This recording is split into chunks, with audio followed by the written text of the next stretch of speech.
नमस्कार दोस्तों, जय जोहार। मैं कौशल तिवारी और बिहनिया समझा में आपका स्वागत है। नफरती भाषण को लेकर सुप्रीम कोर्ट कल खूब आग बबूला हुए। उन्होंने साफ तौर पर कह दिया कि नफरती भाषण वही लोग दे रहे हैं जो कम जानकारी रखते हैं या असामाजिक तत्व हैं। इतने गंभीर बात पर सुप्रीम कोर्ट ने जो कहा है वह उन लोगों के लिए चेतावनी है जो राजनीति में धर्म का इस्तेमाल करते रहे हैं। हालांकि राजनीति में धर्म का इस्तेमाल करने वालों के अपने तर्क हैं, लेकिन सच में यदि आप आकलन करें तो इस देश को इस दौर में बर्बादी की कगार पर पहुंचाने का सबसे प्रमुख कारण राजनीति में धर्म का इस्तेमाल है।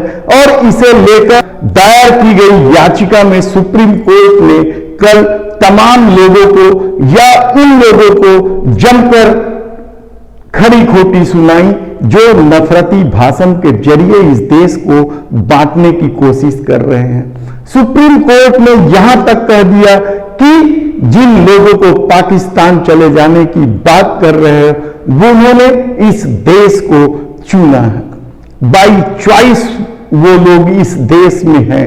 ऐसे लोगों को जो इस देश से प्यार करते हैं और इस देश में इसलिए है क्योंकि उन्हें इस देश पर विश्वास है, इस देश के कानून पर विश्वास है, इस देश को प्यार करते हैं। ऐसे लोगों को एक झटके में पाकिस्तान चले जाने की जो बात कही जाती है उसे लेकर भी सुप्रीम कोर्ट ने कड़ी आपत्ति जताई है।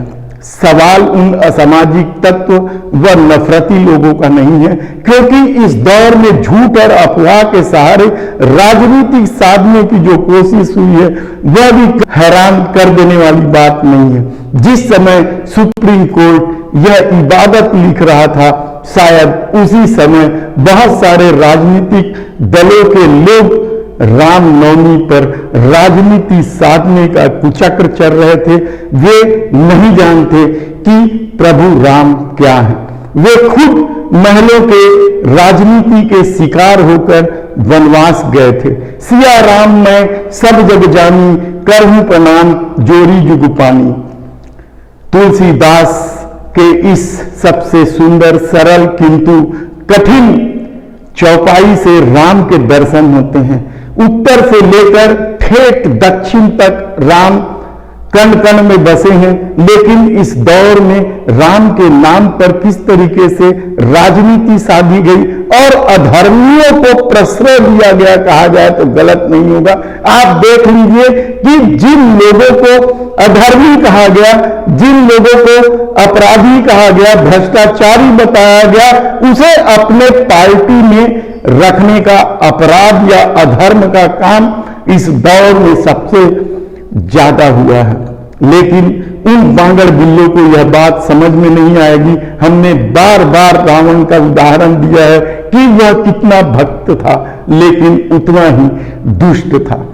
हमने यह भी बताया है कि राम भक्त होने के बाद भी विभीषण का वह सम्मान कभी नहीं हो सका जो दूसरे राम भक्तों का हुआ। क्यों? यह चिंतन का विषय है। लेकिन इस दौर में राजनीति ने सब कुछ उलट पुलट कर रख दिया है। मित्र प्रेम बदले की राजनीति में धर्म को अधर्म के पथ पर खड़ा करने की कोशिश की है। स्वयं को धार्मिक बताने के फेर में अधर्म का सबसे ज्यादा काम इसी दौर में हुआ है, कहा जाए तो गलत नहीं होगा।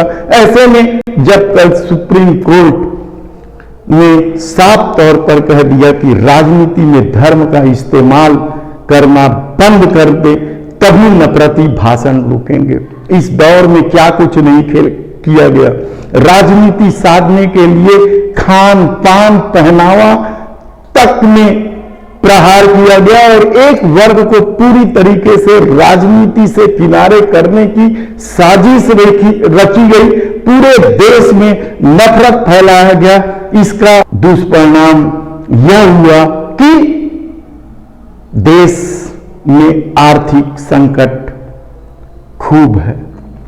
महंगाई चरम पर पहुंच गई और बेरोजगारी ने युवाओं का जीवन दांव पर लगा दिया।